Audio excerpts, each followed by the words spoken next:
Alright, we're in the right voice channel now. Cool.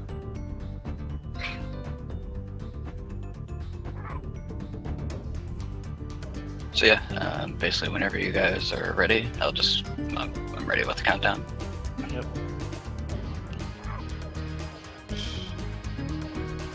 Oh, yeah, I'm good as well. Yeah, I thought that was okay. Communication is great.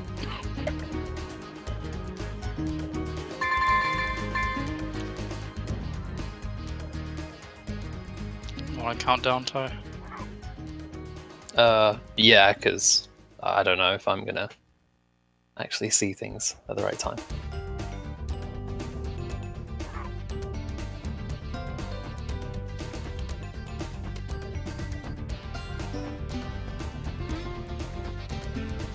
Yeah, I'm just gonna give up with VLC. This is not working. Okay, yeah, I'm good to go though. So, if you want to count down, Alex. Yeah, I'm ready on the timer. So 3, 2, 1, go. Woo! Yeah. Let's have a round of applause. all right, good luck, guys. Or Cool, Alex.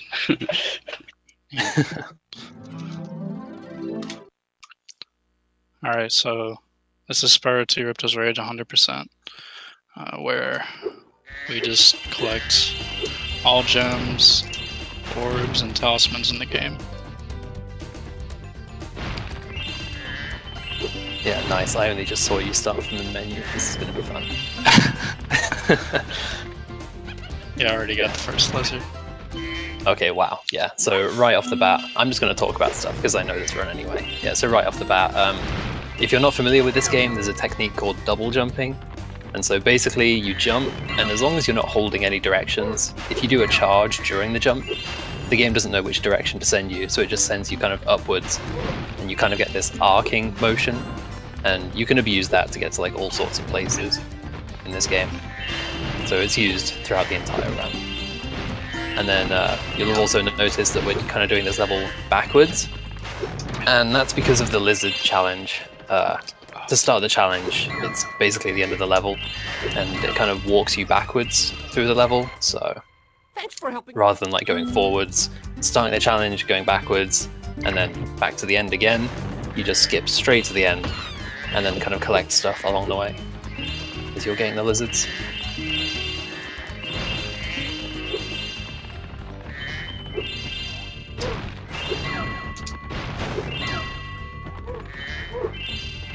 And yeah, there's also flame charge jumps as well.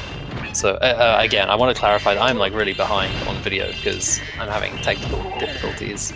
So you may have already seen this stuff, but yeah. So if you flame and then do a charge jump, then like, that's literally the name, flame charge jumps. Then you can direct the flame upwards and you can hit Thanks for stuff that's above you, including the lamps, which you're supposed to superfly to get. But it's obviously much faster just to do flame charge jumps. So Not to mention the lamps indoor are on a tighter timer than the ones outside.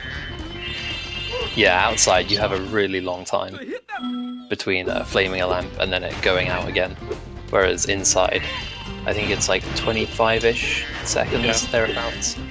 And yeah, to collect all the gems in that cave area while getting all 6 lamps is quite tough. I think we have like a second or 2 of leeway before the first one goes out by the time we finish.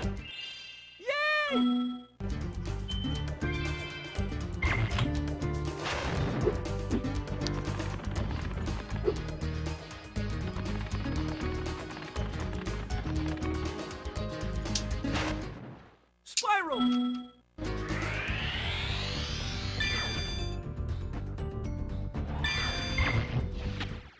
This magic. Alright, so it's just Glimmer done.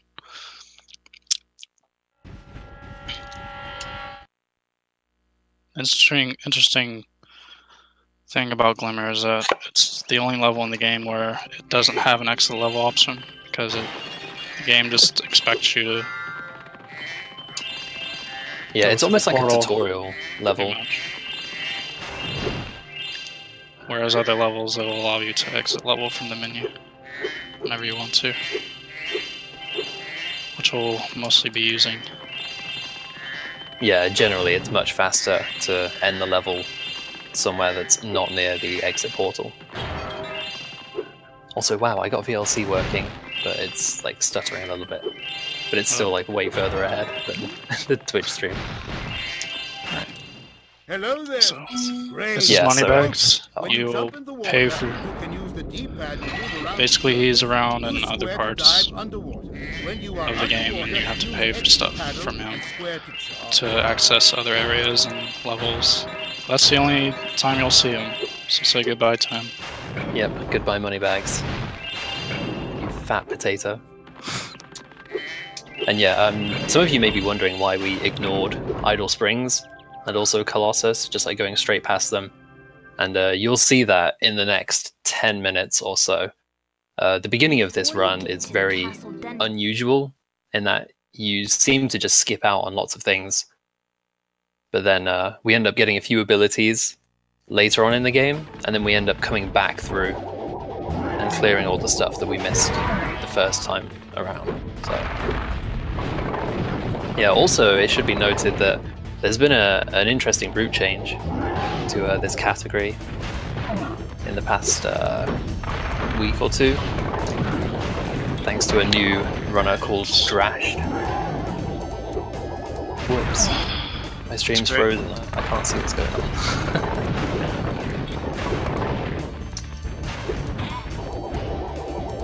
Oh, okay, cool, we're in Crush. I lost... Oh my god, Alex.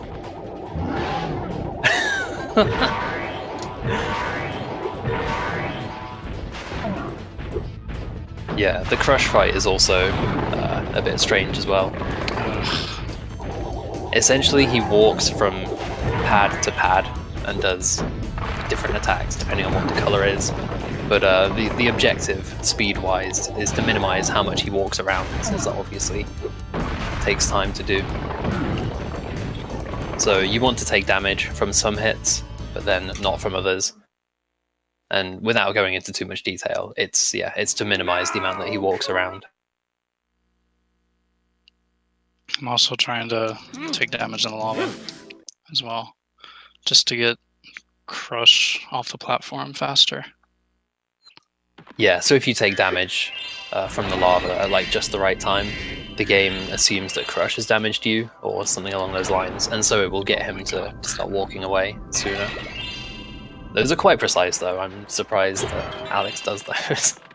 They're not very precise, they're easy. Well, I mean, Everyone should be doing them. I like messed up a double jump back onto the platform, so I fucked up. Ah, damn.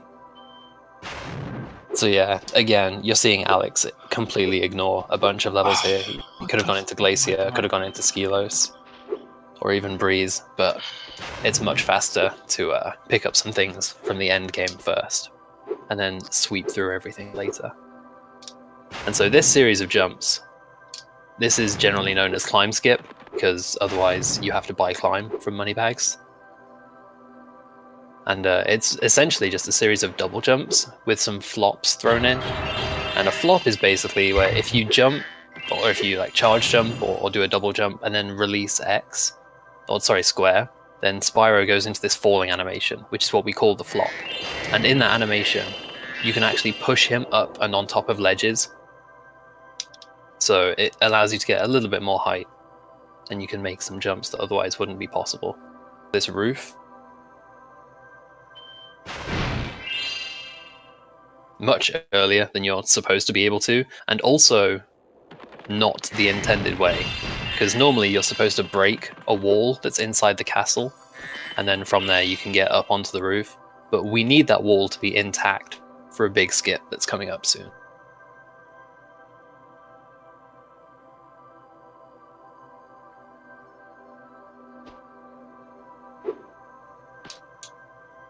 Which I got first try. Nice. Yeah, so this allows you to skip into the gulp fight. And honestly, I don't think anyone truly understands why it works, why it's a thing, but essentially you clip into the wall and you're kind of half in, half out of bounds. Okay, cool, yeah, I just saw it. That was really good. Yeah. And so by abusing that, you can pop yourself out of bounds and glide straight into the loading zone of the gulp. And without gulp skip, no, you have to do so much to actually like reach this point in the game. You have to collect the 6 talismans from Summer Forest, and you need the 8 talismans from Autumn Plains. So you have to visit every single level, and at least make it to the end of the level and pick up the talisman, which obviously takes a lot of time.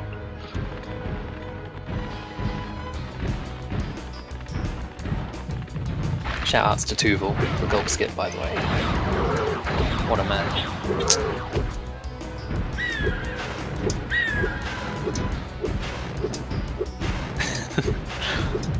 There will be no recreations of the thick hippo proxy. So yeah, the gulp fight. There's a decent dose of RNG to this fight.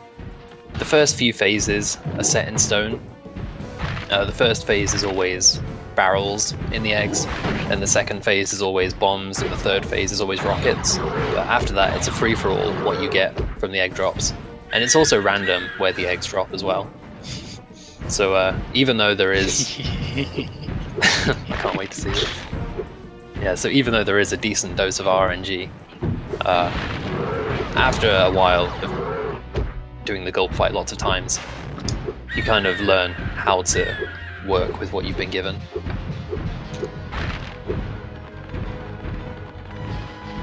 Oh my god, that proxy, what? That's so good. I've never seen one that high before. That was amazing.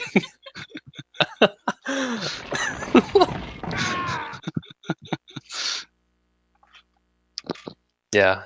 Also, I should say that the game doesn't intend for you to get double or triple hits or whatever. You're supposed to just get one hit at a time, but through clever use of the items that you've been given, you can hit gulp multiple times in the same phase. So, and yeah, did you want to talk about why you've gone Sparksless, Alex, or should I do that? Sure.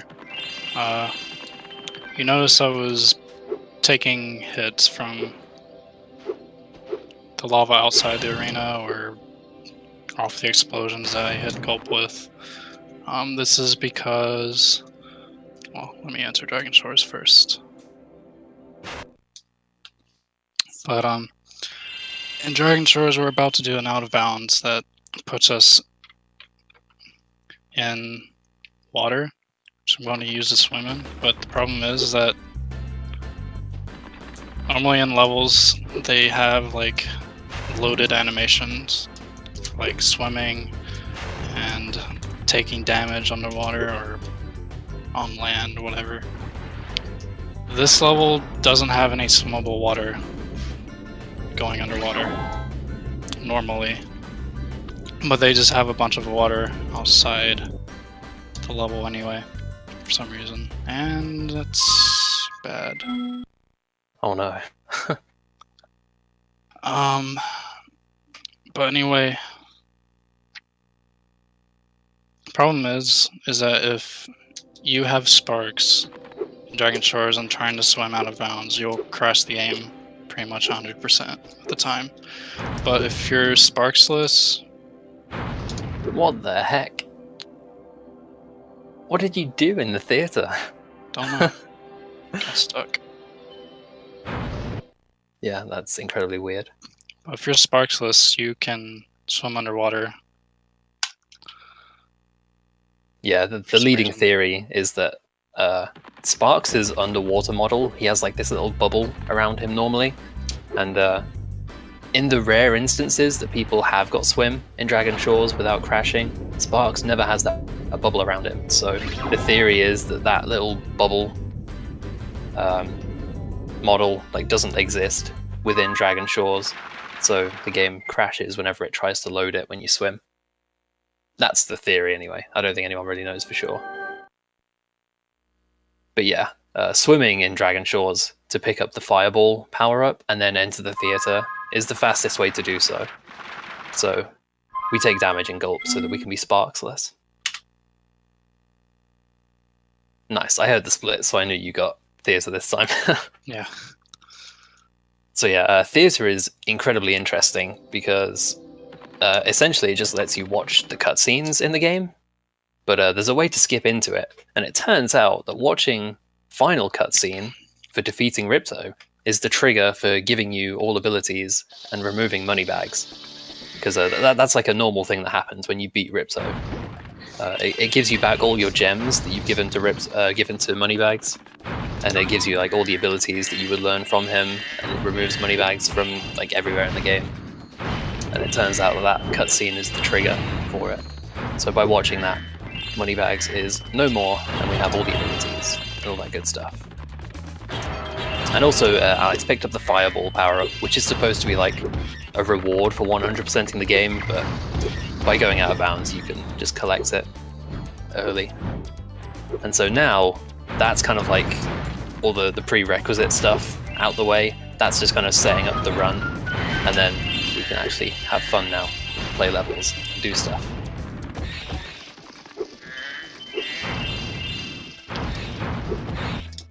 My field.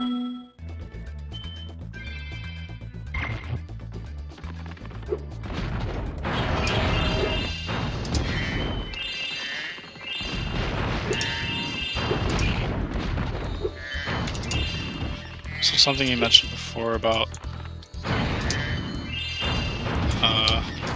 doing the lamps in Glimmer with Superfly.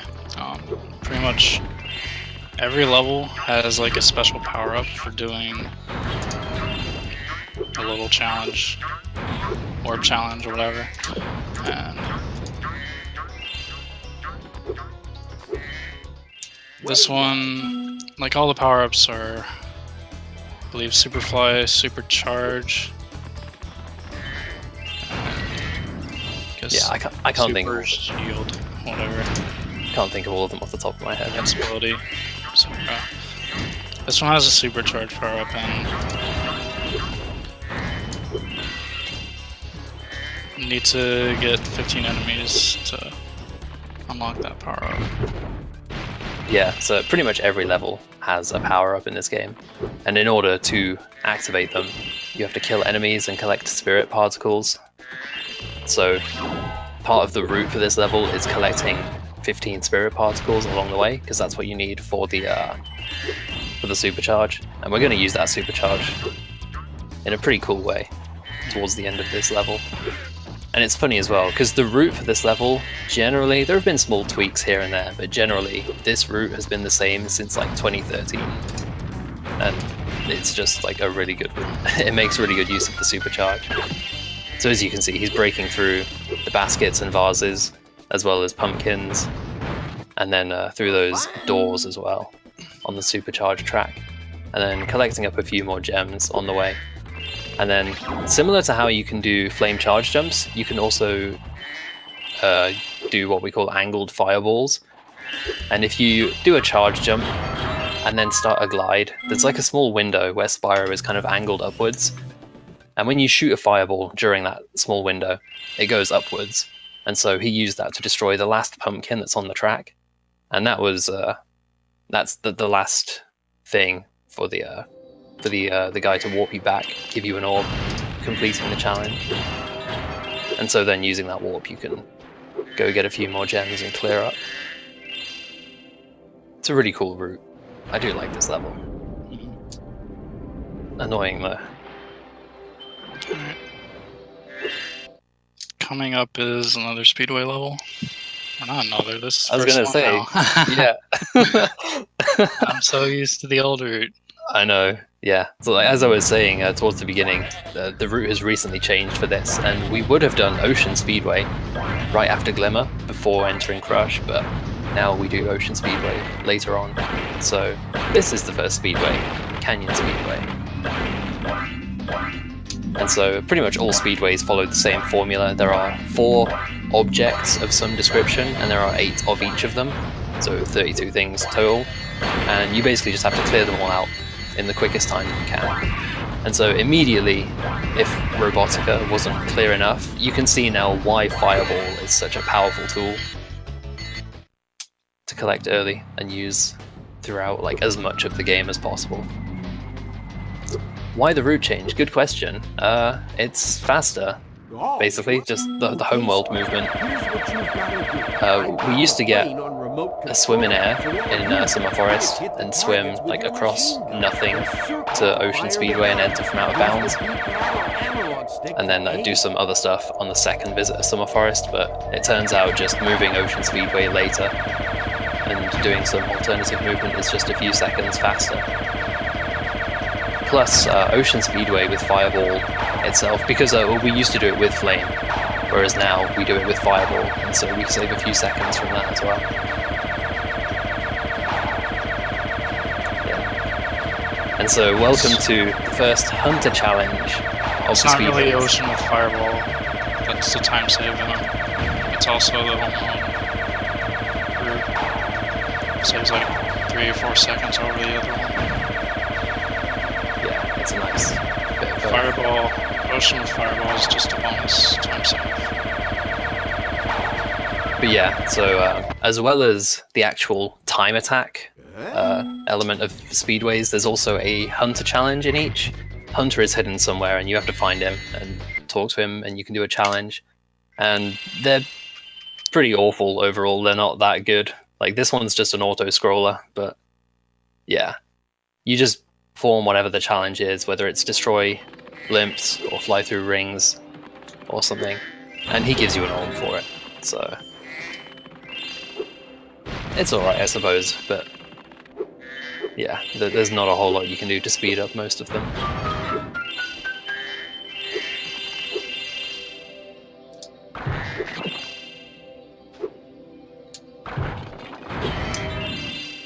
Yeah, I think that was... We're revisiting Summer Forest now. Yeah, I was just gonna say to Jumpy, yeah, that's probably right. Because you get 400 gems for a speedway as well. And back in the day, because of old routes, we needed gems. So it was just kind of assumed that Ocean earlier was a good thing. But yeah, like Alex said, we're now going back to Summer Forest, and now we're going to start clearing out those levels that we skipped past before. Except this time we have Fireball, which typically allows for a lot more interesting things and faster things as well. That's like the most generic description I could have given. But yeah. Oh, I don't know if we've talked about flame charging, but mostly in this game, if you flame, well, I guess it's only baskets really, but yeah, if you flame a basket, then the gem just kind of like pops out. It doesn't home into you, whereas if you charge the basket, the gem does home in. But flame charging is a technique where you flame the basket but start a charge immediately afterwards, and you trick the game into thinking that you charged it, and so the gem homes into you. And so that allows you to be a little further away from the basket while still having the gem home in. And you can do the same thing with Fireball as well. You can Fireball something from a bit of a distance and then charge before the gem pops out and it will home into you. And so that's just like incredibly useful. It saves so much small time across the run that builds up. And yeah, I think you're getting a good taste of Out of Bounds and how things are not always as they seem in levels throughout this game. Basically, if the developers didn't expect you to get somewhere, or they didn't expect you to be able to kind of get as high as we can, then they just didn't make things solid. So there are lots of walls and ceilings and stuff that you can just kind of pass right through. And so that's abused a lot for quick routing of levels to collect everything. And so generally, regardless of what route you're using, because there have been lots of routes for these levels across the years, but generally for Colossus you want to get to the Professor quickly so that you can initiate the statues challenge, and then from there you want to go around the level and flame the 10 statues and kind of collect everything along the way as well, and that kind of leads the route of the level.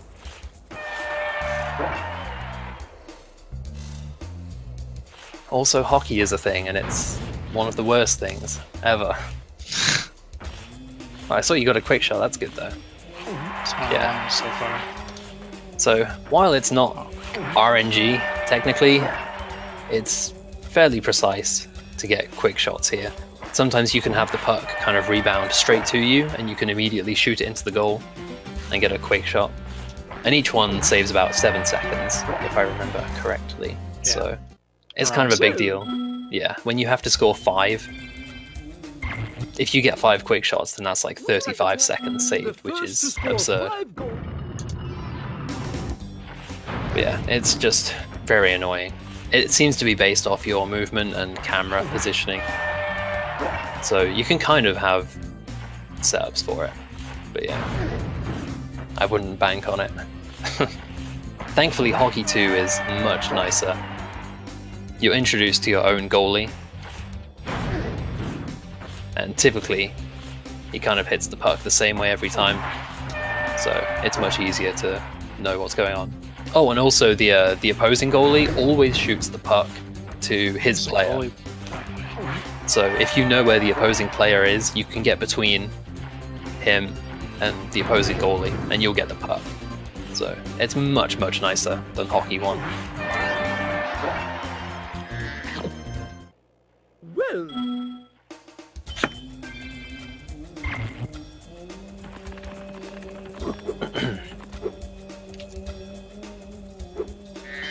Yeah, jumpy it does. Once you exit Aquaria, it's the same, so splits beyond that, fine. If you were looking to change your splits, which I assume you are. Okay, so thank God Hockey's over with, because that sucks. Now we get back to some good old platforming and just collecting things.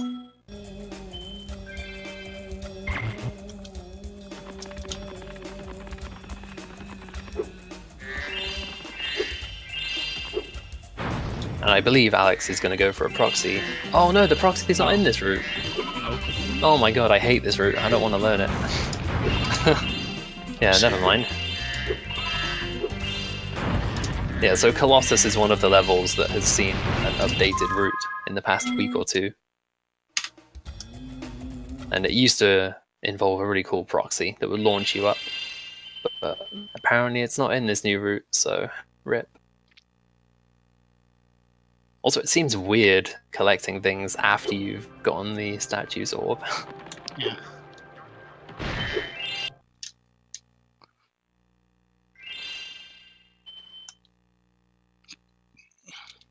I don't even know what level's coming up next. Is it Hurricos? Oh, Idol, okay. I don't even know.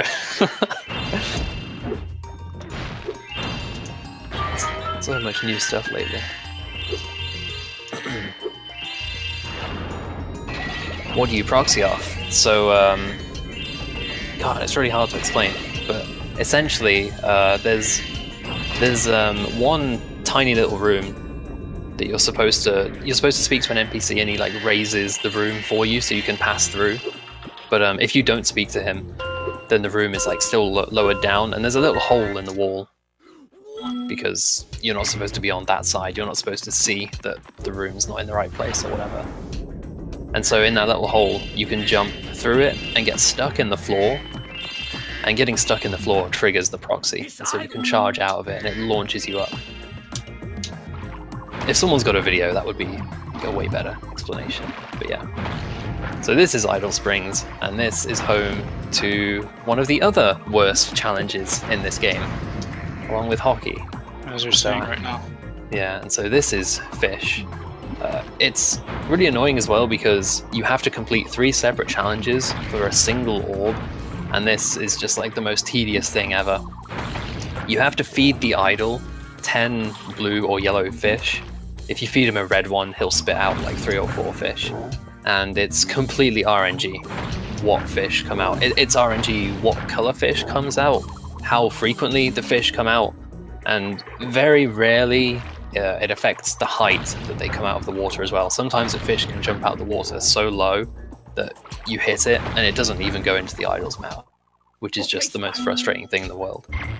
So If anyone can find some sort of RNG manipulation for this challenge, please, please, please do. And tell us about it. Because this sucks.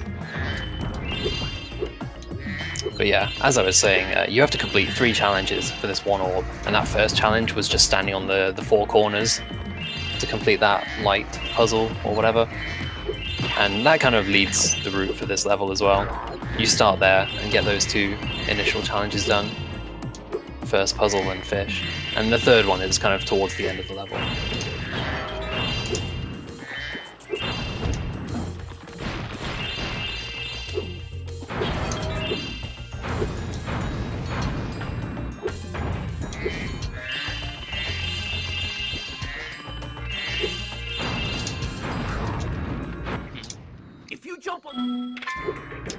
Yeah, I suppose it's worth talking about the enemies in this level as well. Also, like the big kind of idols with the marshmallows on the sticks. Fuck. What happened? You'll see. Oh no.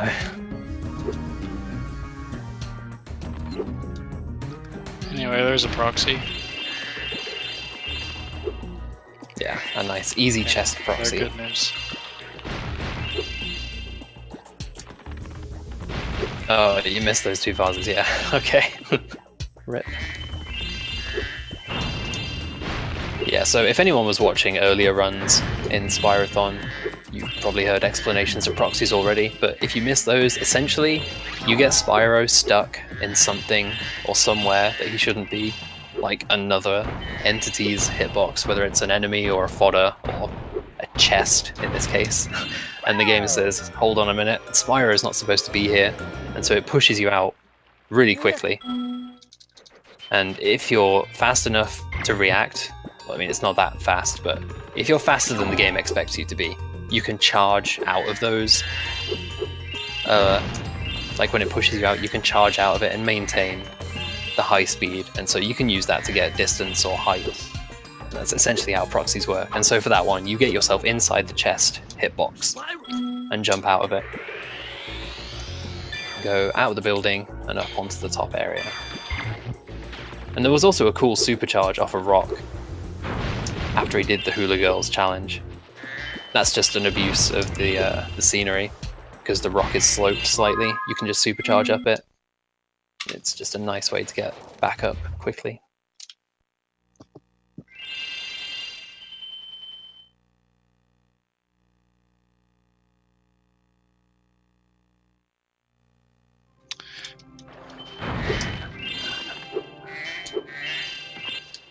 Hi, Spyro.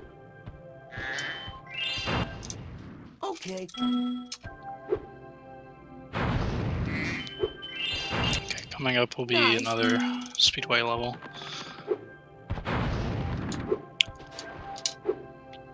Which we used to do. Very good. What we used to do was buy swim, then go back, Wow. get this orb, and then do exactly what I'm doing right now, pretty much, after Glimmer. Yeah, it was the same up until buying Swim from Moneybags, except before we would get Swim and then start the Hunter Challenge that you just saw, and then like do all this same stuff. This has just been shifted later on now. Oh, and also, the swim in air is pretty simple, although it can be annoying at times, a bit finicky. But essentially, you just push Spyro up against the bank, I guess, for lack of a better term, and you charge downwards, but he kind of gets stuck on the grass, and so he enters the swimming state, but he's not actually in the water. So you're free to swim wherever you please.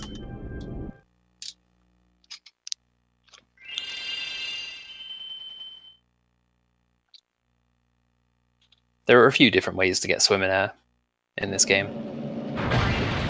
It's pretty cool, I think.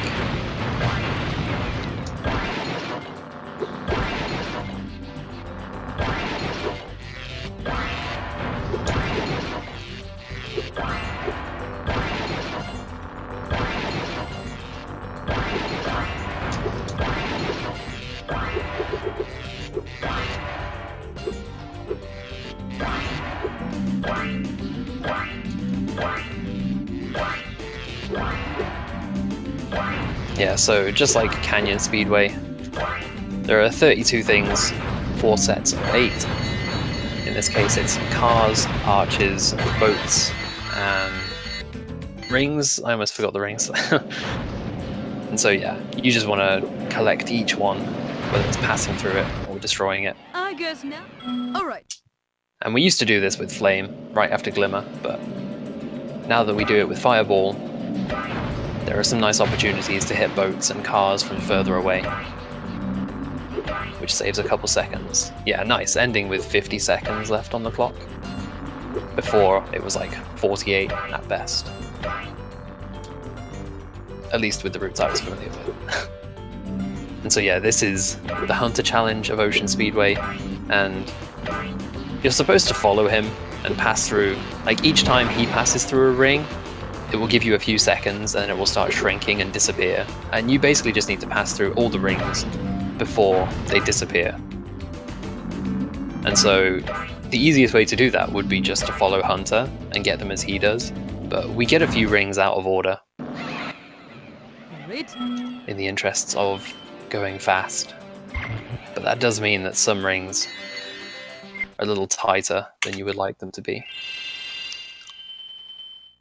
Thankfully, Alex didn't miss any of them, which was good. And of all the Hunter Speedways, Hunter Orbs in Speedways, this is probably the one that you can save the most time in, the least auto-scroller, since you're free to move around and get rings out of order.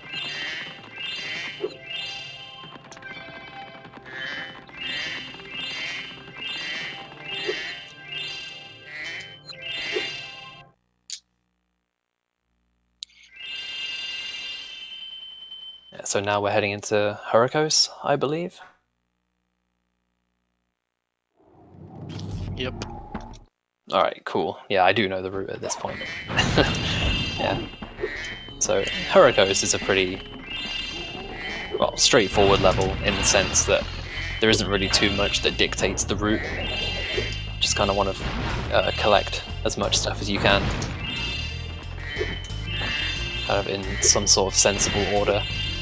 There are some levels in this game that have an orb challenge that kind of leads you around the level in a particular way, and so you want to incorporate that into the route. But there isn't a challenge like that in Hurricos. So you're free to kind of route it as you wish. Although there is a challenge at the end, which we end on. We make sure to get all the gems before starting the challenge, because it's kind of tucked away in its own area. So that's placed at the end of the route. Thanks for shutting. Lots of double jumping and flops to get up high and places you're not supposed to get to, which is pretty cool. I do like the route for this level. Got those.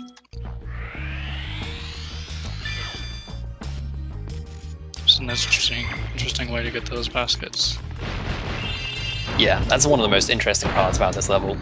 So you fall through a hole in the roof, which takes you down towards the talisman room, but on the way you drop a quick fireball and charge for a tiny amount of time, and that fireball hits the inside of the wall, since you're not supposed to be on that side of the wall. It hits the inside, but the splash damage breaks the baskets on the outside, and then if you charge slightly, the gems will home into you. It's really cool. Also, as much as I'd like to take credit for that Venom, I didn't come up with that. I think Puppet showed me.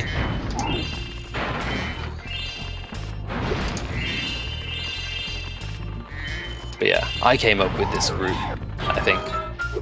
I can't remember if things have changed or not, but yeah, there was definitely someone else who suggested the baskets like through the wall. It was really cool.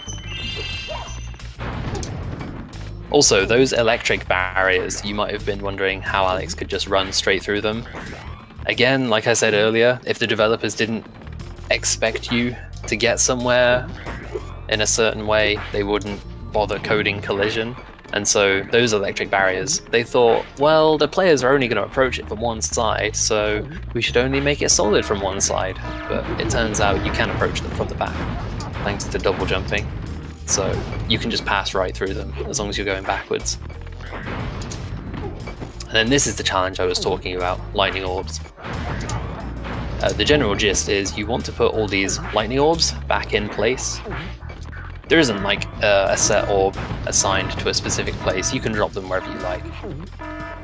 But the purple gear grinders will try and steal them and take them away. And you have to kill 10 gear grinders. Okay. And there is some logic, or I don't know, depth to this. I think there are 4 gear grinders assigned to the upper area, 2 to the middle area, and then another 4 to the bottom area. So knowing how many gear grinders are in each section and kind of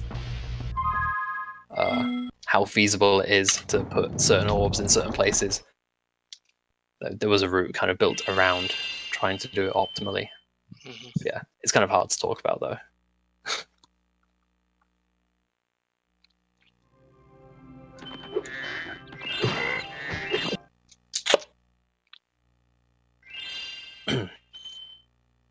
Nice.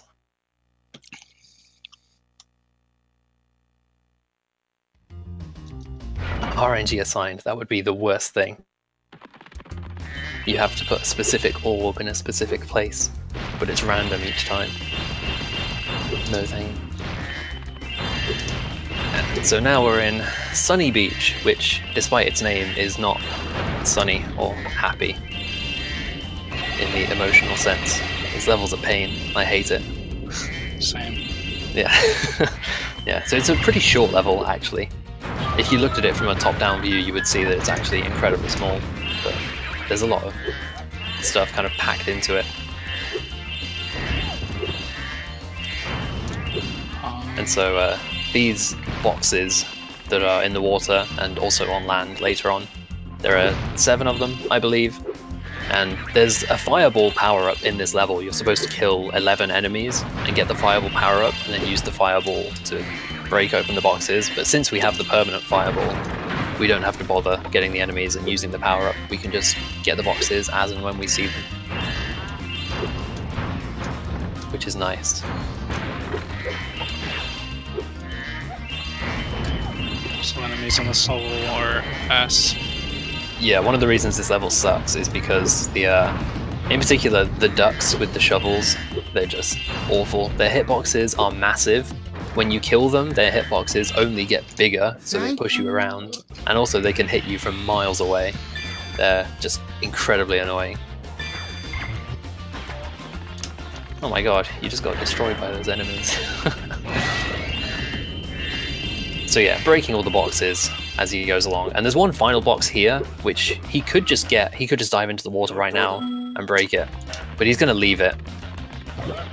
And you'll see why after he's done the turtle soup challenges. It's pretty neat. So,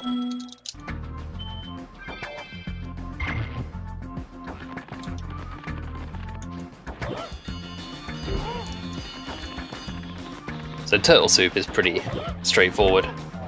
There's a big cauldron of soup in the middle. There are baby turtles being lured into it, and you have to save the baby turtles. But thankfully, the turtles are in a completely fixed cycle. They always come out of the same places at the same time, and knock them into the water and save them, then easy peasy. Also, it's interesting to note that because there are 2 challenges here, Turtle Soup 1 and Turtle Soup 2. If you're too slow at rescuing the first few turtles, then more turtles will come out. But those turtles follow the same pattern they would like for the next challenge. So like any extra turtle you get in Turtle Soup 1 will be it'll be the first turtle from Turtle Soup 2, and so on. So even if you mess it up and you have extra turtles coming in, you should still be able to know the pattern they're going to come out in, which makes it quite easy. Yeah. And so yeah, because I'm delayed, I'm probably already missing it, but yeah. What Alex did just now at the end of this level, if you're swimming and you shoot a fireball, the fireball actually spawns a little bit in front of Spyro. It doesn't come out of his mouth. And so if you jam yourself up against a floor or a wall, the fireball spawns on the other side of the wall. So he pointed Spyro's head into the floor there, shot a fireball, and it went down and hit the box from out of bounds. And so it's really nice to do that at the end, because otherwise, if you broke the last box early, then you would get teleported back to that guy who gives you the orb, and then you would have to make your way all the way back to Turtle Soup to do that. So it's nice just to clear out Turtle Soup first, and all that stuff, and then snipe the bomb. The route there. Now we have Aquaria, which is a very interesting level and makes a very good use of the underwater fireball abuse that I was just talking about. So normally for this level, you're supposed to swim all the way through, hit a bunch of buttons, fill the place with water, and so on. But by abusing the underwater fireball thing and shooting through the walls, you can actually hit the final button immediately from the starting room, and that just like takes care of everything. Completely skips having to go through the whole level forwards.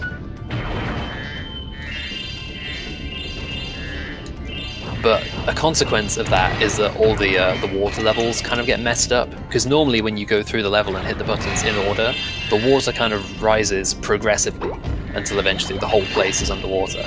But when you just do the last one, there are certain water planes that are either not loaded in or they're kind of in the wrong place. So if you try to go through the level forwards, you would end up getting stuck. So it's important that you go through the level backwards once you've hit that last button.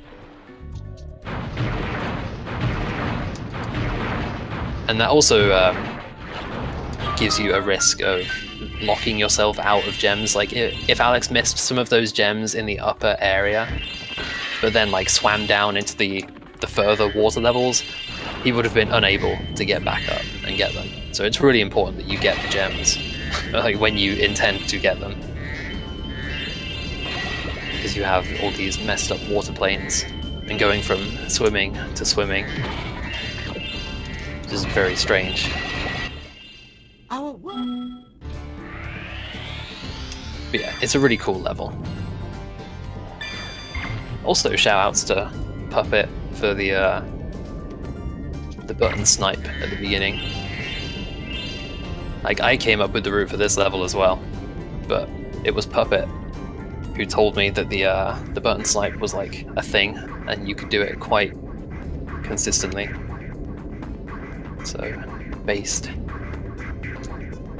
Love my boy ESG. Yeah, and so now you're seeing a really interesting out of bounds. If you tried to swim like freely just into the wilderness here, there are kind of invisible walls around the outside, but it turns out just grinding Spyro against the floor means that the wall doesn't stop you for reasons? Question mark. So we can swim out of bounds, and you're supposed to rescue these seahorses in order. There are 6 of them total. You're supposed to rescue the first one, and then that opens the door to the second one. But you can just skip straight to the 6th seahorse, and the guy gives you the orb. He doesn't even care about the other 5 seahorses that you've left behind to rot away forever. So, you know, that's cool, I guess. Yeah. And then there are 2 manta ray challenges here. You just have to stick to the seahorse, go through the bubble rings that he farts out. And ages ago, before the level was rerouted, we used to do like nothing during these manta ray challenges. We'd just go through the rings and like ignore loads of gems. And looking back on it, it was so stupid, it was so slow. Now we collect a whole bunch of gems. And it's actually impressive to watch. And you'll see at the end of the second manta ray challenge, it's a really cool thing that has horrendously bad consequences if you fail it. So don't fail it, Alex.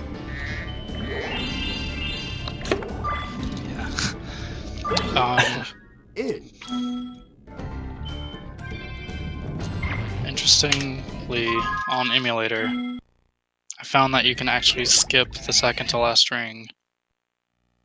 And what would happen would be that you would complete the challenge, but the game would later recognize that you missed that second to last ring.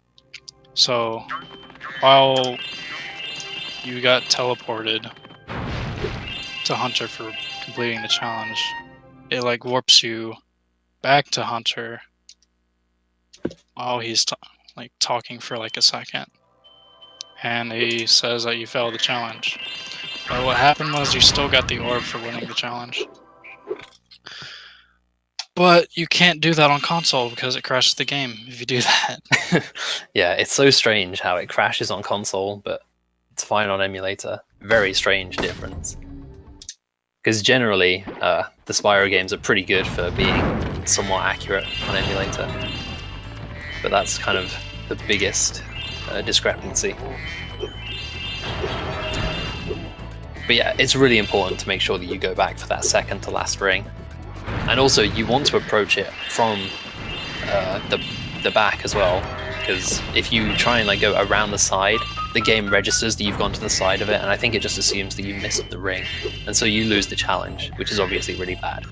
So you just have to swim backwards through it, and then do a quick 180. Now, Skylos is a classic example of the kind of like Insomniac level design. What the fuck? I'm smart. Oh, okay. Or the game wouldn't let me double jump. Oh no. But yeah, Skylos is a classic example of the kind of circular level design that Insomniac used to use quite a lot. And so immediately, with double jumping, you just kind of skip straight to the end. Oh my god. I just saw what happened, yeah. But yeah, there's another mystery jar in this level, like there was in Robotica as well. And it starts at the end and leads you backwards through the level. So rather than go through the level forwards, then follow the mystery jar backwards, and kind of retrace your steps, it's better just to start at the end and work your way backwards. And there are also 8 lava toads around the level, each of them holding a bone, and you want to collect all 8 of those along the way. And then once you get all 8, that's going to get you teleported back to the end of the level again.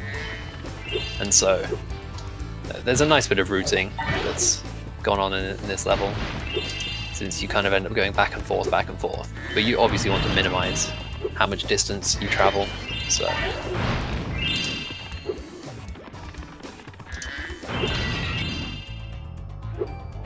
Yeah, other than that though, there's not a whole lot going on.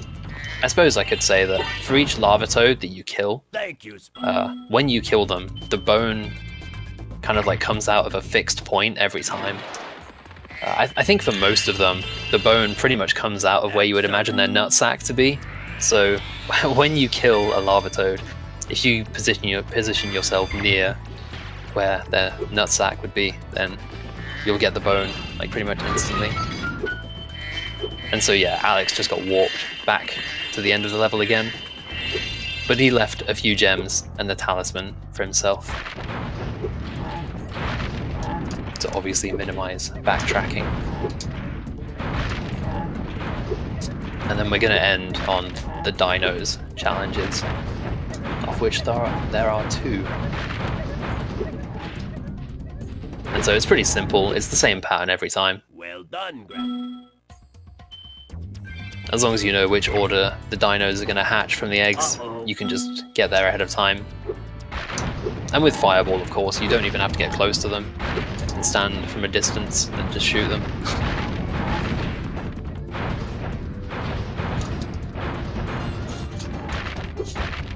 That was bad.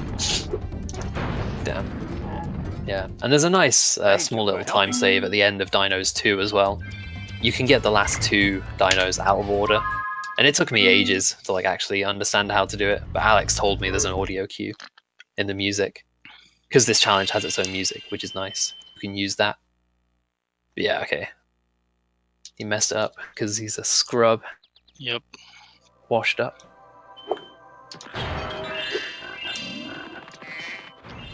Well done. Yeah, and it's nice that Fireball makes the Dinos challenges like pretty easy, because a lot of people, myself included, found those quite hard as a kid. So it's nice to see them just get destroyed. Easy peasy, no problem. So now we're going to see our 3rd speedway. Metro Speedway. It's interesting enough that we had a route for this for, well, that was like set for a good 3+ years or something. Yeah, several years we did the same route for this time attack. Who even came up with the new route? Was it you? Me. Yeah, okay. Based Alex. Yeah, and so this new route is well, it's not new anymore, but it's a couple seconds faster. And honestly, I find it easy. Right. Yeah. And so, again, as with lots of things in this game, you can see why having Fireball is more preferable. Just makes things a whole lot nicer. Oh my god, that last pigeon, no! Yeah, and this is probably the second most interesting hunter challenge in Speedways out of the 4. You're supposed to follow him, and every now and then he'll zap a thief and a bag will fall from them, and you have to collect the bags. So you're still limited in that sense, that you have to wait for him to zap them. But it seems that if you pull ahead, Hunter will also try and catch up. There's a bit of rubber banding going on, so you can speed it up a little bit. Well, And there's also a really cool ending strat as well, which Tuval contributed. Tuval replayed 100% for like a couple weeks sometime last year, but like during those couple weeks he introduced a lot of new stuff. It was pretty cool. And yeah, so at the end of the challenge there, rather than following Hunter around the outside and getting that last bag after it's already been dropped, you just kind of cut through and go straight to the thief, and as soon as the bag spawns, you're already on top of it. So collect it.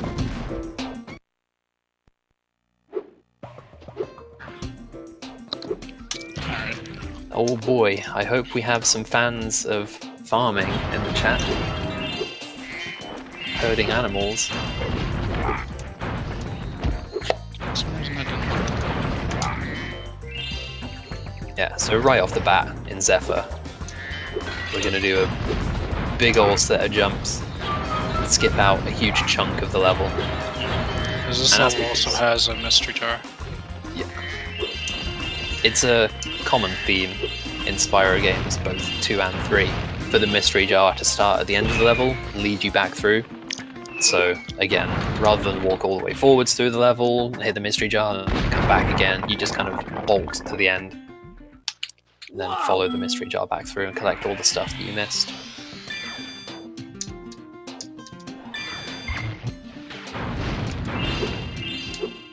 Good ball. Come on, I've never missed that out of bounds. Rip. Wow. You might think, like, out of bounds might be easier if I jumped from a higher spot, but you can't. Because surrounding the entire, like, walls has an invisible wall right in front. So what I was trying to do is trying to get underneath the invisible wall just enough so that I can hover onto that little platform right in the wall. Yeah, it's a Missed really it, so. strange out of bounds. There aren't many places in this game I can think of where you have to go under the invisible wall.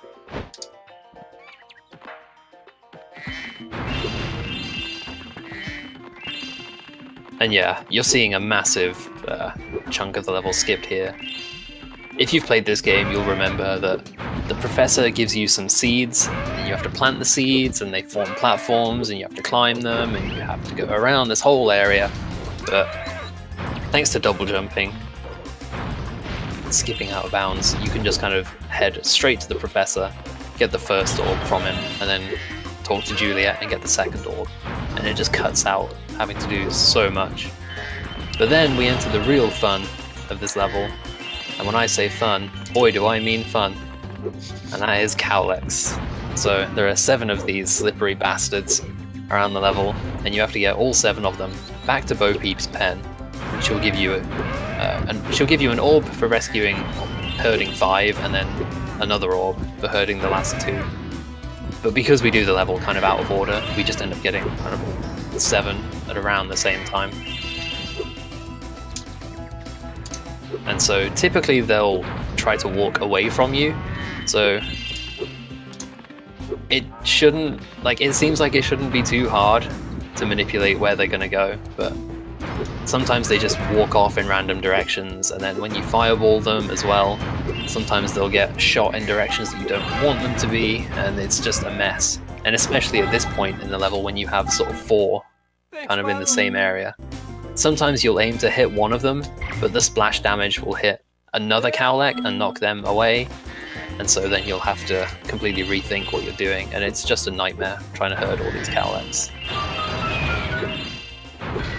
This is one of the big turn-off points for 100%, because you don't do this in any other category. Understandably so. But yeah, that was the first 5, and then the last 2 are in this section over here. And you can see there's a fireball power up here. You're supposed to kill 2 enemies to get the power up set up, and then you use the fireball to blast these 2 Cowleks out. But obviously we have infinite fireball anyway, so that's kind of irrelevant. That was mostly a good Cowleks too. Yeah, that looked pretty clean to me.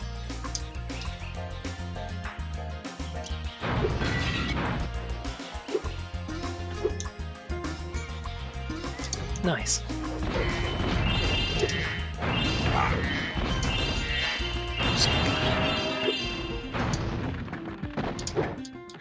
So yeah, that's kind of the back end of the level done, and now Alex is going to go back towards the start of the level and do all that stuff that he skipped before, because this is the way the mystery jar is leading him.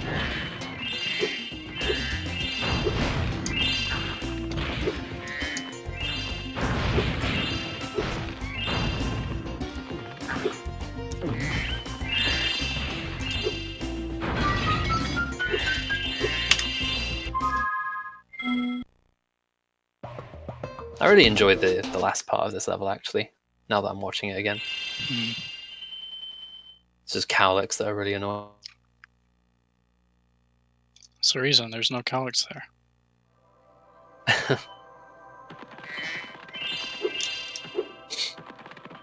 Flame charges in Spyro 2 and 3 are like infinitely easier than in 1. The timing is so much more lenient. And you don't have to be as close either. In Spyro 1 you have to get close to enemies or chests in order for the gem to home in, but not in 2 and 3. You can be quite far away. Alright, so Crystal Glacier is an interesting level. It's pretty short, especially in 14 Tally. It's a really short level, but it has like a whole bunch of kind of difficult jumps in it, including the very first one. You need a walking double jump in order to make it here.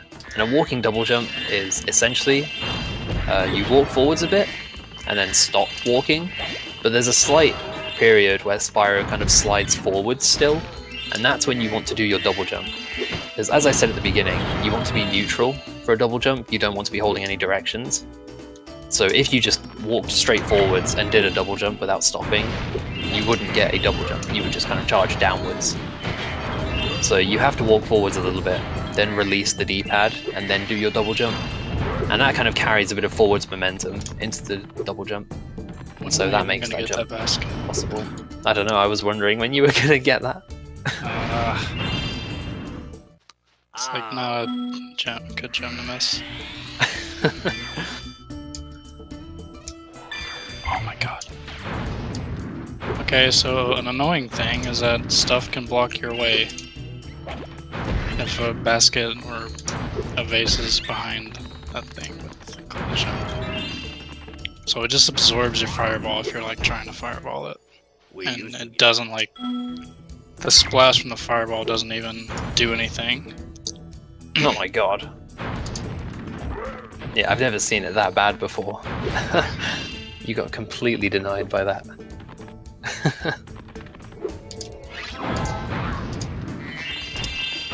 And so yeah, this is another level with a power-up that we need. Technically you don't need it, but it's kind of awkward to do this challenge without Superfly. And so you want to kill all of the Draclets, but if you leave them for too long, then they start spawning more Draclets. They like spit out another one.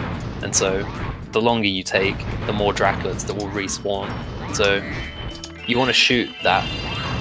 We shoot like the last one with a fireball and then go forwards and start killing all the others. And if you're quick enough, then no extras should spawn in. You have saved.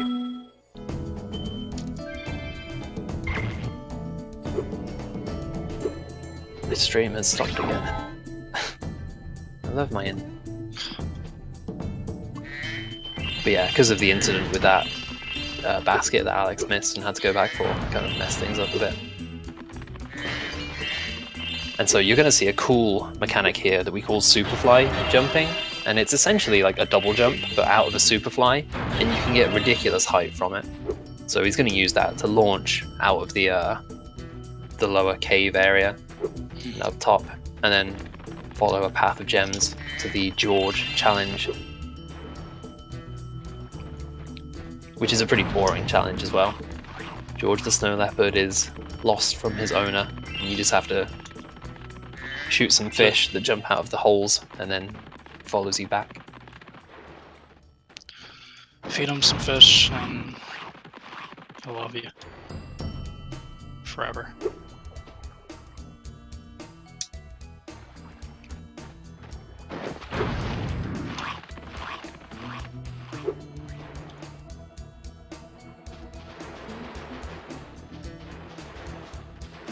I'm going to refresh my stream so I can see what you're doing.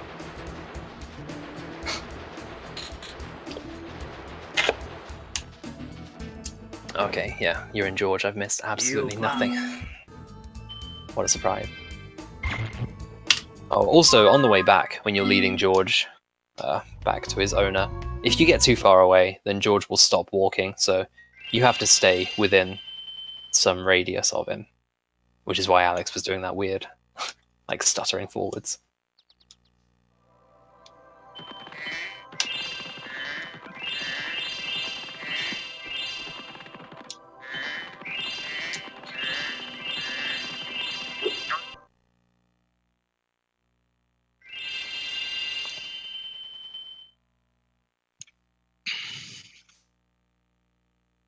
Yeah, man, George is slow. I don't advocate going slow. Not anymore.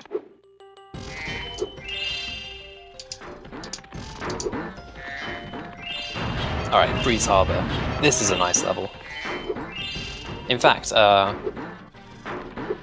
you doing the proxy route, Alex? Yeah.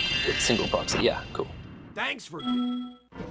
Yeah, so this level is one of the few in 100% that features a proxy in the route.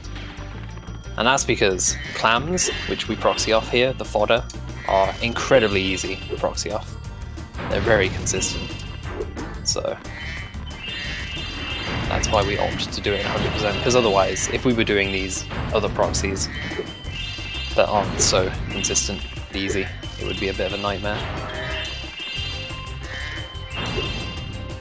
But yeah, you kind of work backwards. You're supposed to go through the level forwards and, you know, rise the boat up and get the talisman and stuff, but we just kind of jump straight to the boat at the end and skip to the tally, get that, and then start working backwards.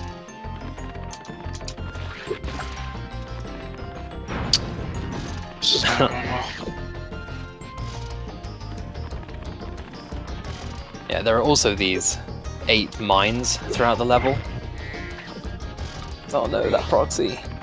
Alex, after I just spent ages talking about how easy they were. Yeah, that's your fault. I'm sorry everyone, I've ruined Spyrothon. How was that third one not enough? But yeah, you want to break all 8 of those mines throughout the level, and when you get the 8th one, you get teleported to an NPC who gives you an orb for it. So the level is routed in such a way that you can get teleported kind of midway through and then continue collecting stuff from there. And you'll also notice that Alex is running along this track and picking up gears, and you're supposed to talk to an NPC near the end of the level, and he puts you on a little trolley, and the trolley goes around the track and you have to collect all 50 gears, and it's a right pain. It's really annoying. And I'm sure some of you will remember trouble with the trolley, eh? Nightmares of that. But thankfully, you can just get up onto the track as Spyro and collect all the gears. And then go speak to the NPC and it'll give you the orb. And it's funny because for a while, people knew you could get onto the track and collect the orbs gears as Spyro, but you don't get warped back.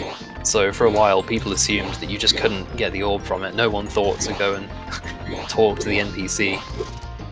But eventually someone did. I believe it was Bucci. And she was like, oh hey, you actually do get the orb, you just have to go speak to him yourself. So that's cool. Because doing this is way better than having to use the trolley.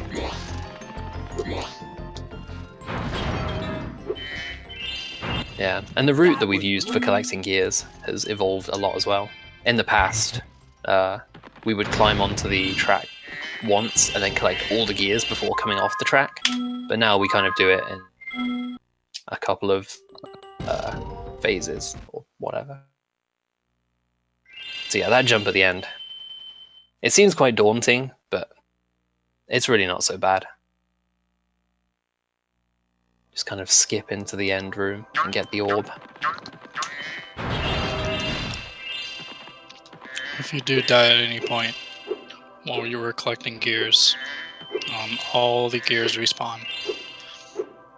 Depending where your checkpoint ended, can be really bad. Yeah, it's You pretty have to bad. collect all the gears again.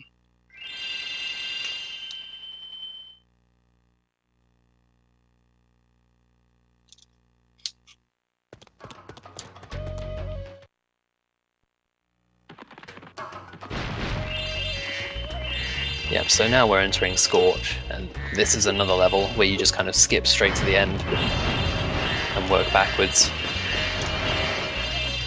Because you have to speak to Handel, who is at the end of the level, and then he spawns in. Well, he doesn't personally spawn in, I'd be surprised, because he wants you to stop Bombo, but speaking to Handel is what triggers the challenge. So you speak to Handel, Bombo spawns in on top of one of the flagpoles in the level, and then you have to chase Bombo from the flagpole to the end of the level, and you have to do that 3 times. He spawns on 3 different flagpoles, and each one gets further and further towards the start of the level. So if you were to run through the level forwards and then do the Bombo challenge, you would backtrack a lot. You'd retrace your steps, which is not good. So we skip straight to the end, start the Bombo challenge, and then collect gems along the way. And during the 3rd phase of Bombo, you'll see there's an interesting route, I guess.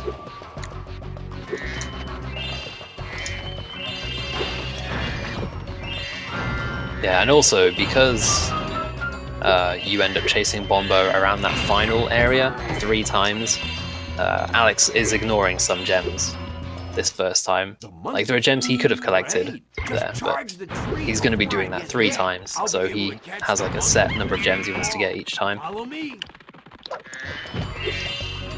Just kind of distribute the workload. Yeah, monkeys is a pretty straightforward challenge. Hunter wants to cram 6 monkeys into that incredibly small barrel, which I find questionable, but yeah. You just run around, you wait for Hunter to get under the tree, you fireball the tree, monkey falls down. Pretty straightforward. Unless you're Alex and you shoot the tree too early and the monkey misses the barrel. Thanks for your... But yeah, it's pretty straightforward, there's not a whole lot going on.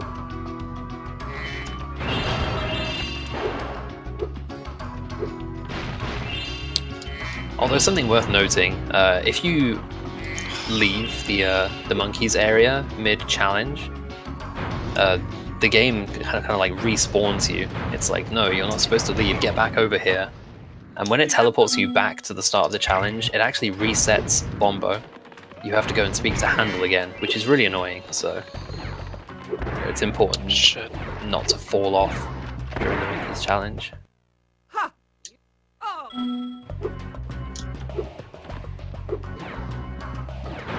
Man, Bombo did not want to fall down there.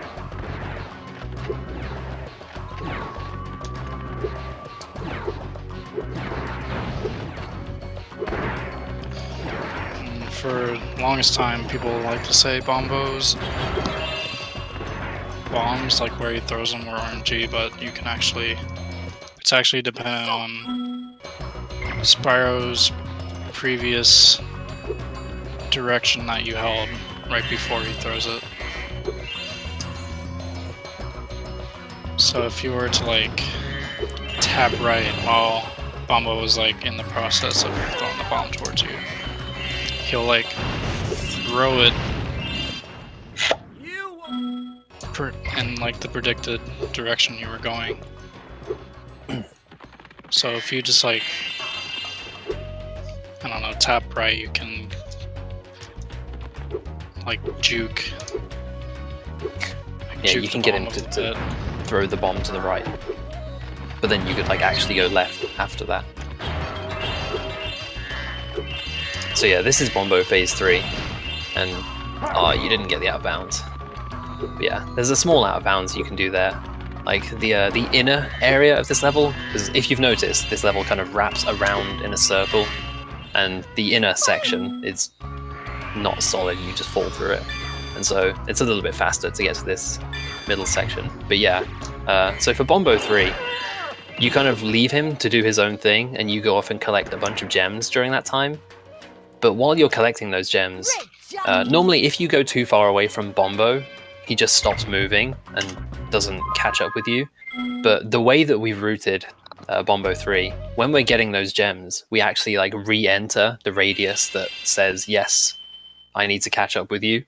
So you start collecting gems, and then Bombo starts catching up to you again. And so at that point, you can just run to the end without fear of being hit by Bombo, as well as collecting gems, of course. So it's really nice.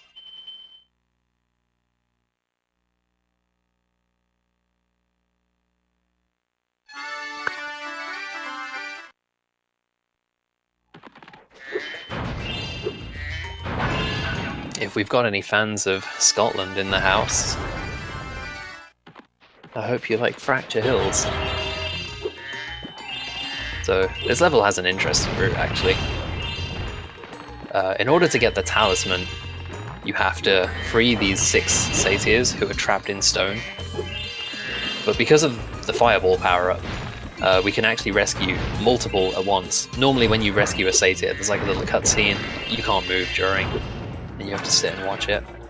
But if you send a fireball off to like a distant satyr, then while that is traveling and doing its thing, you can shoot another one that's closer, and so you can have 2 satyr cutscenes playing at the same time, which is very nice.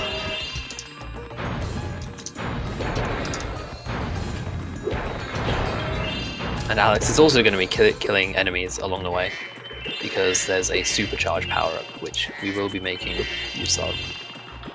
Only for a few seconds, but yeah.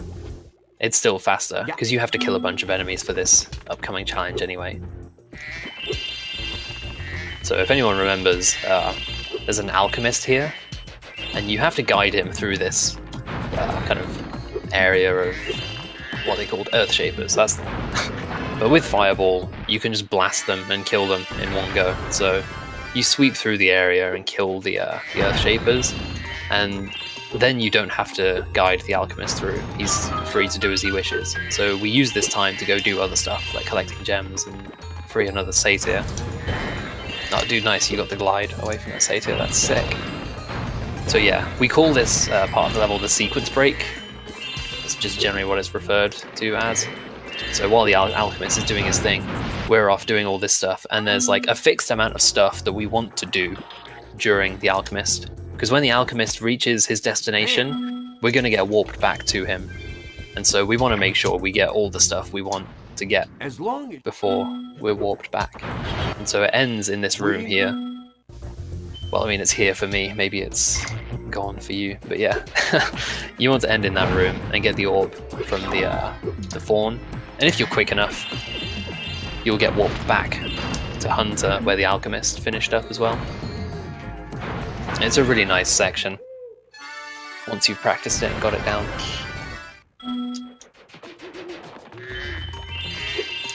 Oh, and also, the orb that Hunter gives you is for killing all the Earth Shapers. It's like a follow-up challenge to the alchemist. But because we killed all the Earth Shapers on the way, as soon as Hunter says, "Okay, let's go," you immediately just get walked back to him and he says, "Oh, good job," and gives you the orb.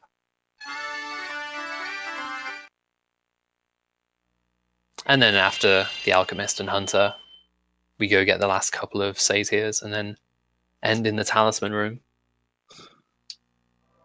And it's one of the few levels where you exit through the portal as well, actually. Just because it's right there, it's convenient to do so.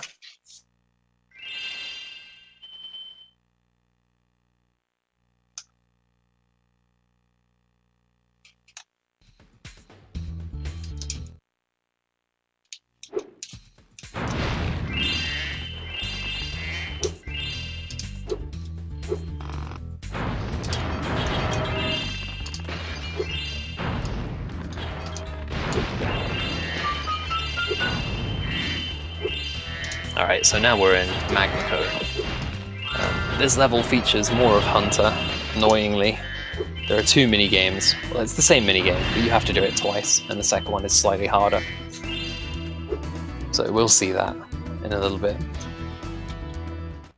Hey, I'm ready when you are.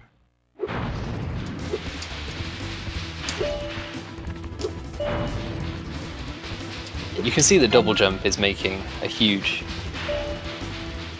it's just, I don't know where that sentence was going, but yeah, it's really nice to double jump in this level. There are lots of things you would normally have to kind of go along the lower area and then go across the upper area afterwards or something, but with double jumping you could just kind of like hop back and forth between the two. Okay. And then we go out of bounds to this mini game, Popcorn.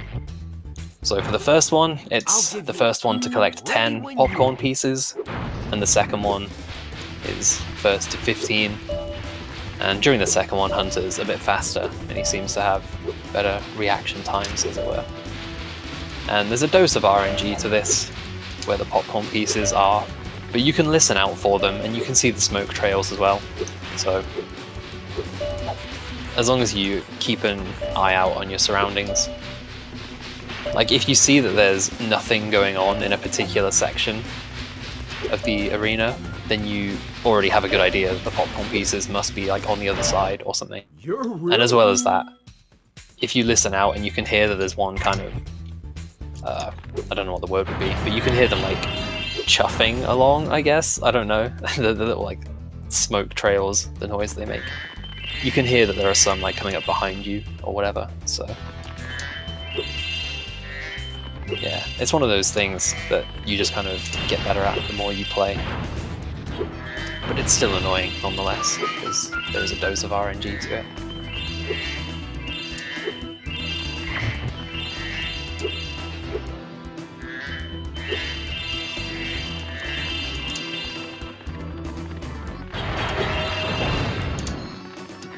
This is also a level I have to use a power-up. But you only have to kill 2 enemies here. Yeah, I'm not sure why the enemy count is 2. Seems almost pointless.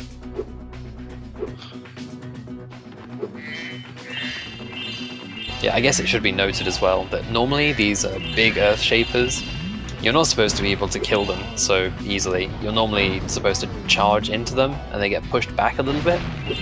And you have to do that a couple times until they get knocked towards the little fawn guys. And then there's a cutscene that plays and the fawn's killing them in some sort of gruesome fashion. Either with a wrecking ball or a jackhammer. But yeah, with Fireball you can just blast them to oblivion. And then, yeah, here we enter like the second part of the level, kind of split in 2. And this volcano is kind of fun, but also a bit awkward as well. You have to kill these 12 party poopers, as the game calls them, I believe. And there's a really interesting route for this. So with the Superfly, when you go further down into the volcano, the game kind of caps your height. And like you can't get above that ceiling almost. But as Alex just did, or at least for me, you guys probably saw it already. Yeah, Alex kind of went underneath where the flying power-up was. And for some reason, power-ups extend underneath, like where they physically are. So by going under the floor just there, Alex managed to get back into the power-up, and that kind of resets the ceiling on the Superfly. And then at the end, he kills the last party pooper, and then in the short window he has afterwards before he gets teleported back, he also lands on top of the volcano, which triggers the talisman. And so he gets the orb and the talisman in one go, rather than having to sit and watch the orb cutscene and then land on the volcano and do the talisman thing.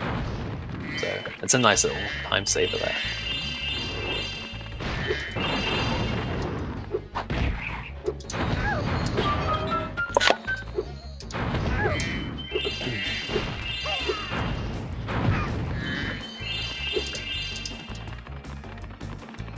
Shady Oasis is an interesting level. It has a lot of auto-scroller elements to it, because this fat hippo that we're guiding through, he is the one who gives you the talisman. And while it's possible to skip straight to the end, if Shorty isn't there, Shorty's the hippo by the way, if Shorty isn't there, then you can't get the talisman. So you're forced to... Did you go for a proxy? Yeah, I tried to, but missed the base. Damn. Yeah, so you're kind of forced to escort Shorty to the end. But there was a route change for this level several months ago. I think it was back in like January or something, thanks to Newen Tox, who I believe is currently in Rome right now. I hope he's having a good time. But yeah, there's a route change for the kind of second half, I guess, like once you've got the talisman from Shorty. Spyro.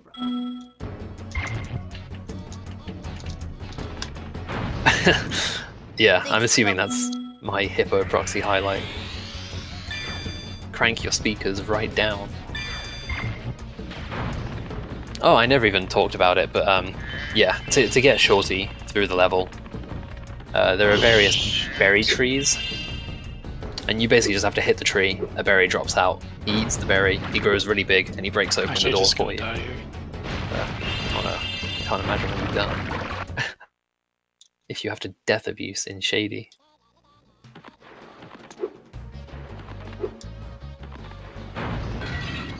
Missed the first thief.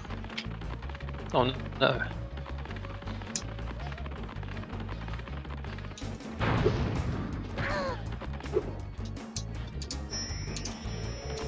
Yeah, okay, that's unfortunate.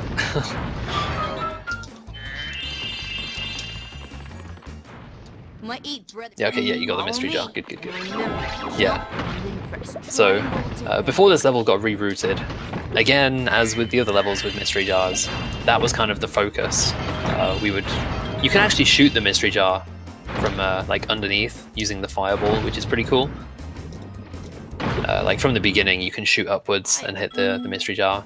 And we used to do that and kind of get it closer to the beginning earlier on, but with this reroute that's unnecessary, so it's nice not to have to worry about that.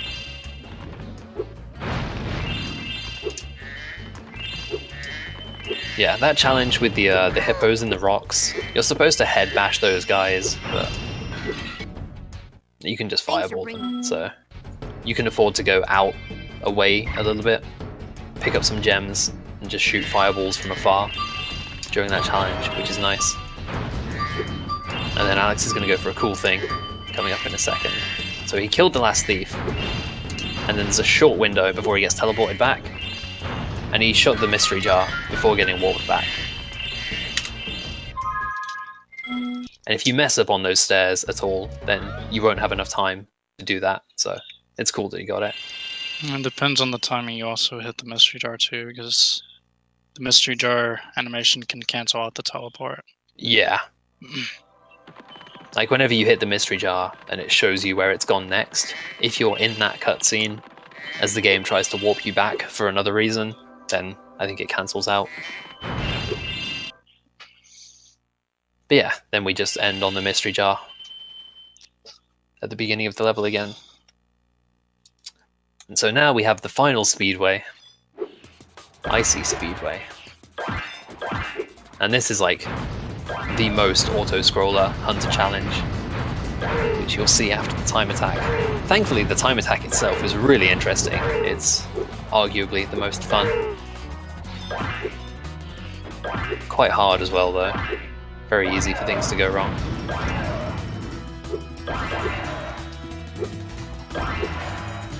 And that's mostly because these Eskimos on the hang gliders or whatever, parachutes, I don't know what they are. They're just a pain.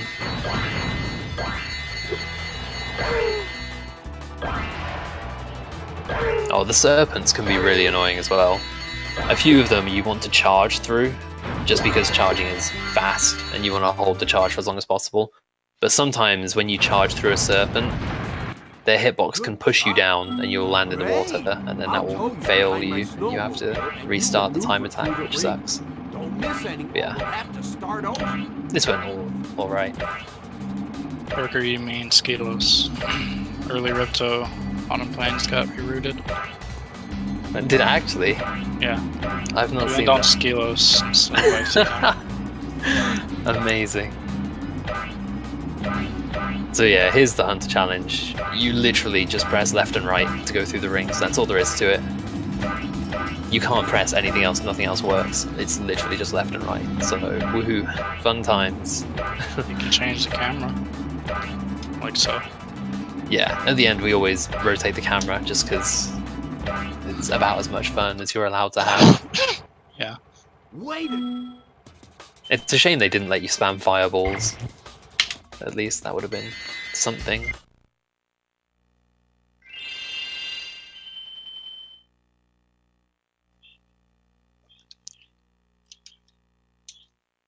So yeah, the rings are in the same place every time.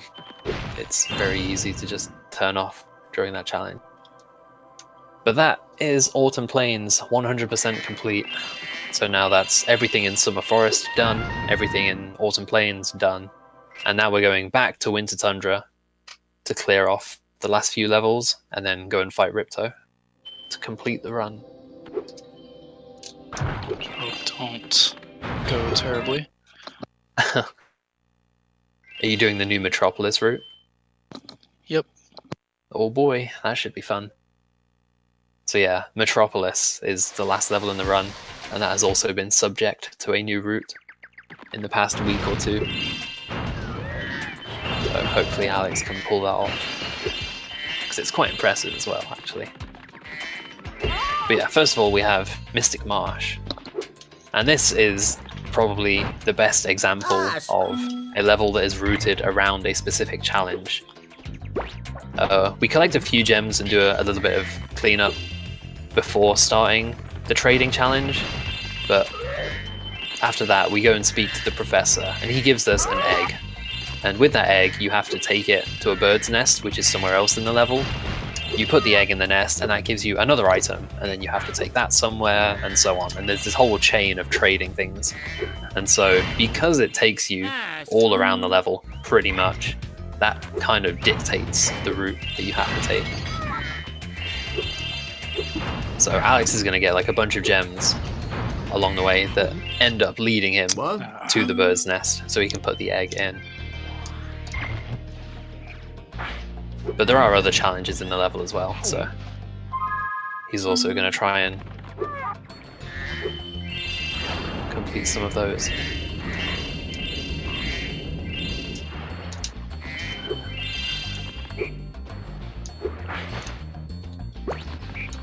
Damn, missed the second thief.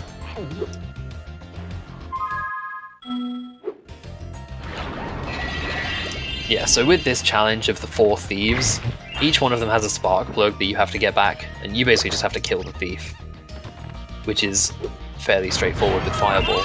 But with each one, when you kill them, there's a small cutscene that plays, or rather an animation, it's not a cutscene. But yeah, there's an animation of the spark plug coming out of them, and during that animation, you have no control of Spyro. But it turns out if you pause and unpause the game, you gain control back instantly, and that is way faster than waiting for the animation to play out. So each time Alex kills one of those thieves, you'll see him pause and unpause, and that's why. And also, the first two thieves that he killed, he shot a fireball at the first one, which was quite far away, and then shot another fireball at the second one. And then he tried to talk to the end of level NPC so that he could get so he could like overlap the two thief animations as well as the NPC talking to him to give him the orb reaching the end of the level. But yeah, it seems quite tough with this new route. Well, not new, but actually, yeah, it is new. No. The only thing that changed was thieves. Double thieves, first one. Oh, yeah, that part of the route at least.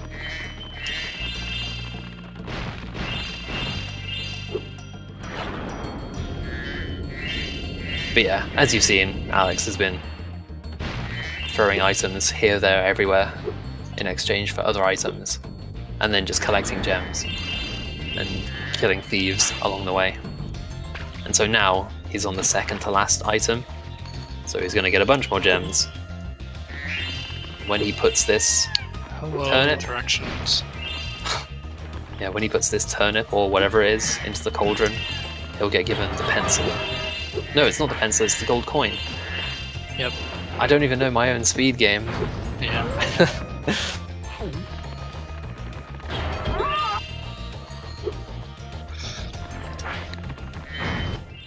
My pencil!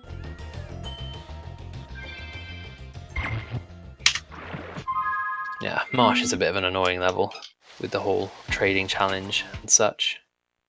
But yeah, now he has the pencil from the fountain, and that's what the professor wanted. So you end by giving the pencil back to the professor. And you also use that really small window to collect those loose 1 gems before the professor warps you back, which is pretty cool.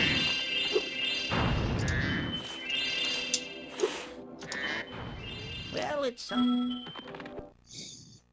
Yeah, so coming up is Cloud Temples, which is one of my favorite levels in the game. It's really nice, I think, route-wise. Just kind of, I don't know, clean almost. And there's an interesting sequence break with Agent Zero, if any of you remember him. Haunting your dreams as a child.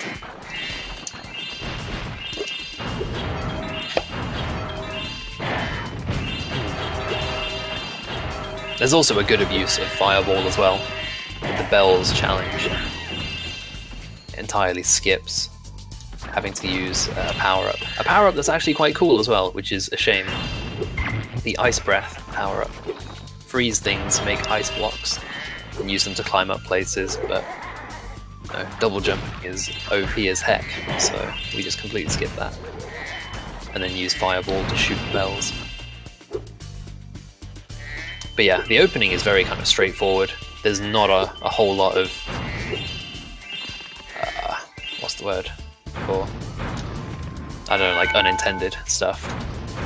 You basically just kind of have to follow the intended path to start with, because you can't really get anywhere else. But yeah, now you can see Alex is just completely skipping the power-ups. You're supposed to kill 21 enemies to get the Ice Breath. Thanks. And then once you do that, there are these flaming troll things that spawn in, and you have to freeze them in such a way that you can make ice blocks to climb up places. But yeah, double jumping and Fireball just completely bypass any need for that. And there was also a rocket up on the top area that Alex used. And while you can break all the metal chests with Fireball, in this particular case, it's faster to use the rocket, because you go right past the rocket anyway. And if you were to break the metal chest as you got near it, you'd have to wait for the gems to pop out. So it just ends up being all around faster. But yeah, here's the sequence break with Agent Zero. So Alex fireballed the Warlock at the end of the level. And then afterwards he went and spoke to Agent Zero. And so now... Oh god, that didn't sound good. But yeah, that basically meant that Alex was about to get warped to the end of level guy and get given the orb. But also Agent Zero started walking. Oh my god, that was... What? No, the 10 gem. No! Oh my god. Yeah, sorry for my delayed reactions, but... yeah, it's a really nice sequence break, because otherwise you have to wait a while for Agent Zero to get a move on and start walking. A sequence break saves like almost 10 seconds, I want to say. Something like that. It's pretty cool.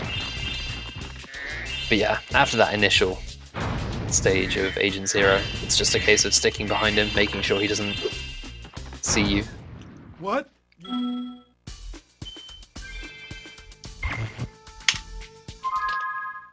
Even with the old route, Marcia, you can always... It was always 138 potential. This just makes it easier. Really, the run can go down to 135, let's be honest. If anyone wants to actually get good. At trust.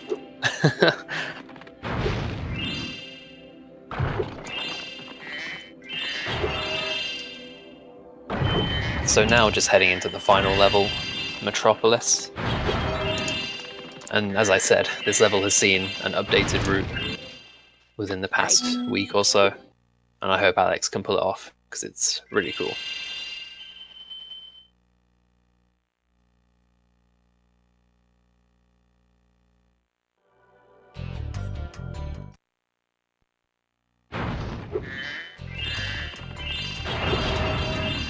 Nice, those 2 baskets before Metropolis. That was good.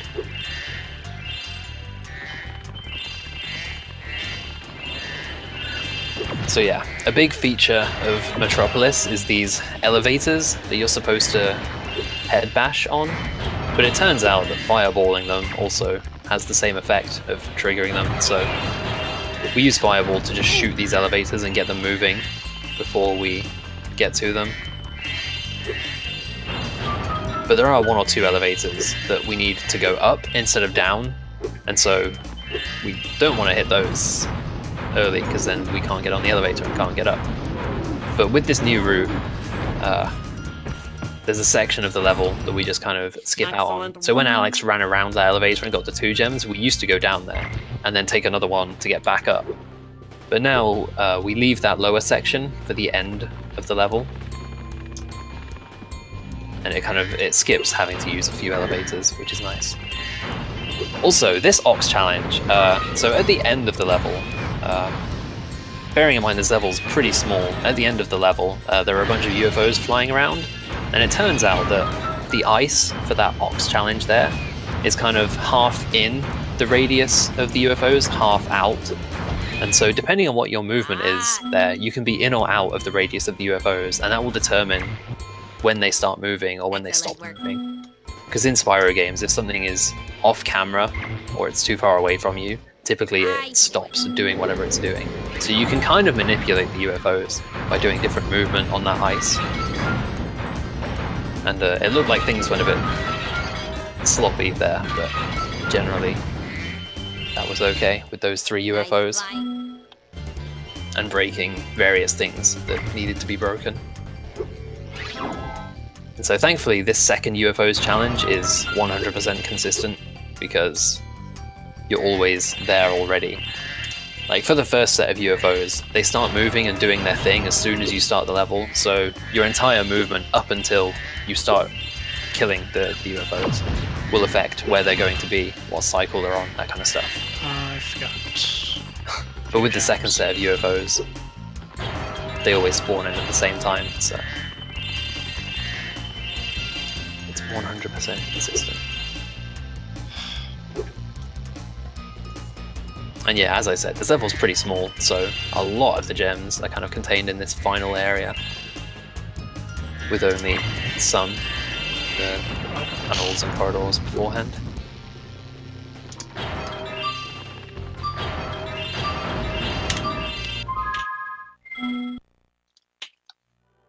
Oh my god, nice gem collection. Yeah. So yeah, then Alex went through these tunnels at the end, which we would normally have done kind of midway through the level. But by doing it this way round, he skipped having to use some of the elevators, which is nice. And now all that's left is to fight Ripto. End the run. All right.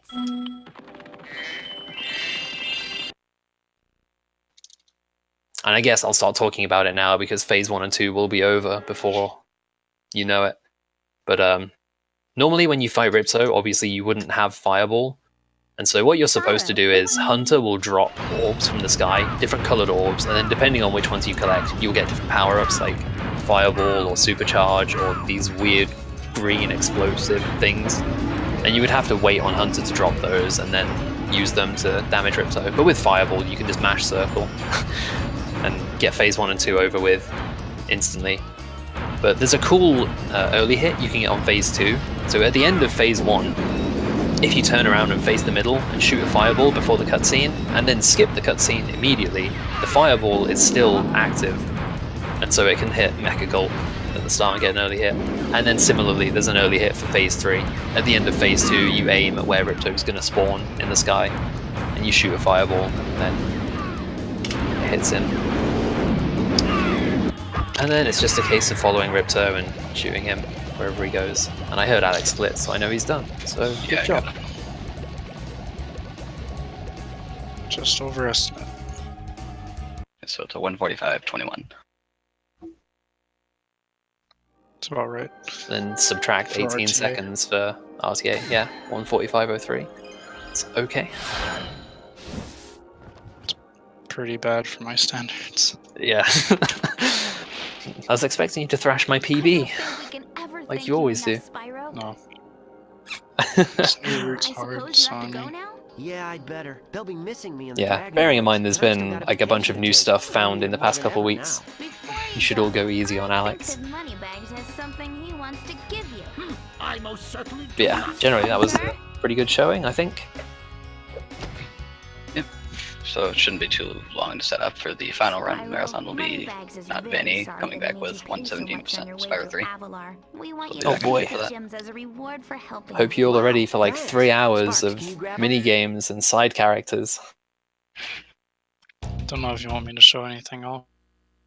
You have You could anything in mind? crash the game in Dragon Shores just to show why we have to be Sparksless. Yeah, why not? Yeah, I so guess sorry, go what I'll on. do is Tunnel of Well Love, done. just because Yes. it's usually tradition, By the way, mainly after PB runs, This is a to do Spyrothon this. 3 PB. free. Yeah, so when you Bring no beat money Ripto, down whether and it's make 100% no or monthly not, payments. you get taken In to Dragon return, I'll Shores. give you one token. And then One is all I the can theater give, that but you we can skipped ride as many into times as you earlier, like. you're supposed to complete like a bunch of mini games in Dragon Shores, and you get given tokens for it, and you need 10 tokens to open the theater. But thankfully, there's a skip to get in there early because it's actually useful in a speedrun. But yeah, one of the mini games is the Tunnel of Love. So Everyone place your bets for a Spyro character. If you don't know any, just say Fawn because it'll probably be Fawn. Nah, man. Team George all the way. I'm going Handle. Chef, always. Free.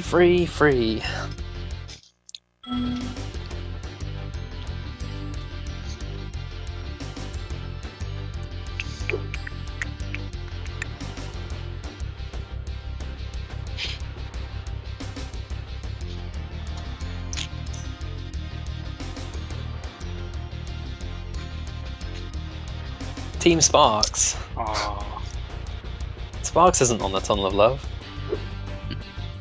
As promised, Yeah, he is. He always is. He's Spyro's +1.